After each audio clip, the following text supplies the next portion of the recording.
Assalamualaikum warahmatullahi wabarakatuh. Perkenalkan, nama saya Nabila Aulia Nurafifa, NIM 210631100088. Baik, pada video kali ini saya akan menjelaskan cara kerja dari fiber optik. Sebelum masuk ke cara kerja fiber optik,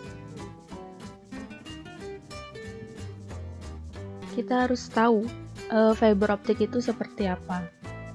Jadi fiber optik itu adalah sebuah kaca murni yang panjang dan tipis serta berdiameter sebesar rambut manusia.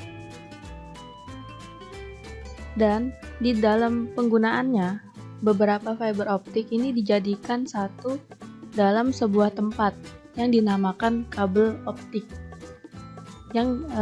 dan digunakan untuk mengantarkan data digital yang berupa sinar dalam jarak yang sangat jauh. Nah, jika masih kurang dipahami, nah ini untuk memahaminya, sebagai contoh, coba bayangkan sebuah sedotan plastik atau pipa plastik panjang yang fleksibel berukuran besar. Bisa dibayangkan? Nah, jadi pipa tersebut mempunyai panjang 100 meter dan kalian melihat ke dalam dari salah satu sisi pipa. 100 meter di sebelah sana seorang teman menghidupkan lampu senter dan diarahkan ke dalam pipa. Jadi seorang teman itu menghidupkan lampu senter dan diarahkan ke dalam pipa. Kenapa bisa begitu? Dikarenakan bagian dalam pipa terbuat dari bahan kaca sempurna, maka cahaya senter akan direfleksikan pada sisi yang lain. Meskipun pipa bengkok atau terpilin, masih dapat terlihat pantulan cahaya tersebut pada sisi ujungnya. Jika misalnya seorang teman kalian menyalakan cahaya senter dan mati, senternya itu hidup dan mati seperti kode Morse, maka kalian dan teman kalian itu dapat berkomunikasi melalui pipa tersebut. Seperti itulah prinsip dasar dari serat optik atau yang bisa kita kenal dengan nama fiber optic cable.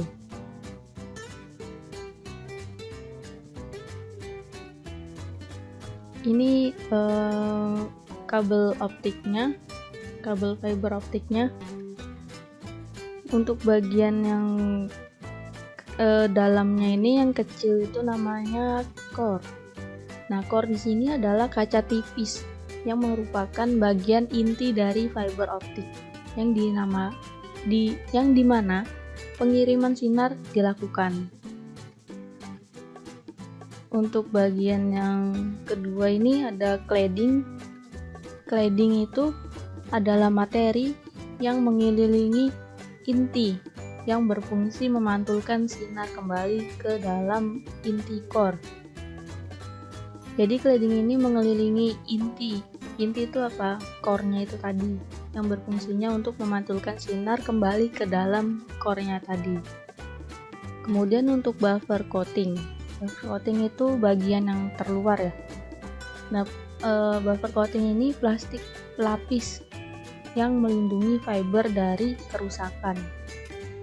Jadi fungsinya ini untuk melindungi cladding dan core itu.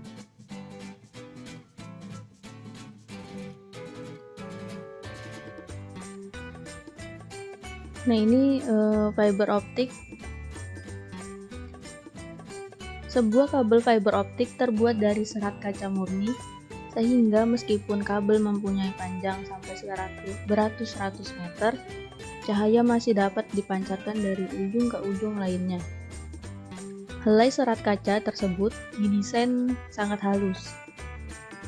Ketebalannya kira-kira sama dengan tebal rambut manusia atau rambut kita sendiri. Helai serat kaca dilapisi oleh 2 lapisan plastik.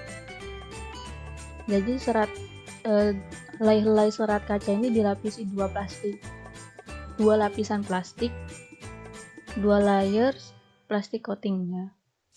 Dengan melapisi serat kaca dengan plastik, akan didapatkan ekuivalen sebuah cermin di sekitar serat kaca.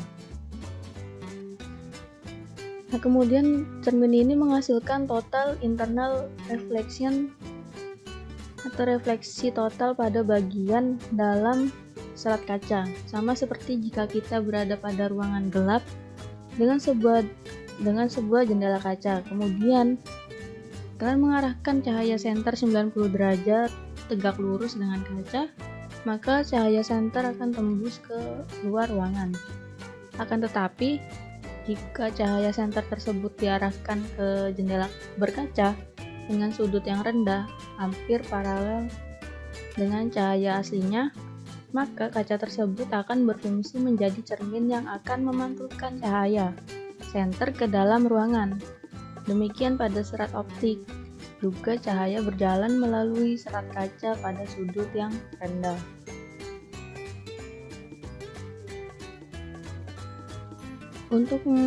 Untuk mengirimkan percakapan telepon melalui serat optik, ini suara analog diubah menjadi sinyal digital. Sebuah laser transmitter pada salah satu ujung kabel on atau off untuk mengirimkan setiap bit sinyal.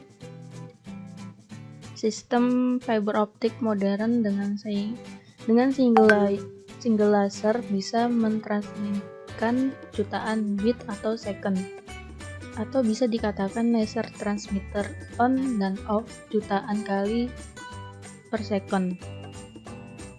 Sistem terbaru laser transmitter dapat mentransmitkan warna-warna yang berbeda untuk mengirimkan beragam sinyal digital dalam fiber optik yang sama.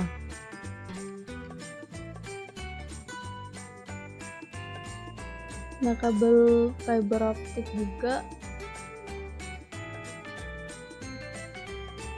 dapat membawa sinyal digital dengan jarak kurang lebih 50 mm, sekitar 100 km. Pada jalur distribusi jarak jauh biasanya terdapat peralatan tambahan setiap 40-60 mm yang berfungsi backup equipment yang akan menampung, menguatkan sinyal, dan kemudian mentransmitkan sinyal ke equipment selanjutnya. Jadi seperti itulah cara kerja dari fiber optik. Mungkin itu saja dari saya. Kurang lebihnya saya mohon maaf apabila ada yang salah. Wassalamualaikum warahmatullahi wabarakatuh.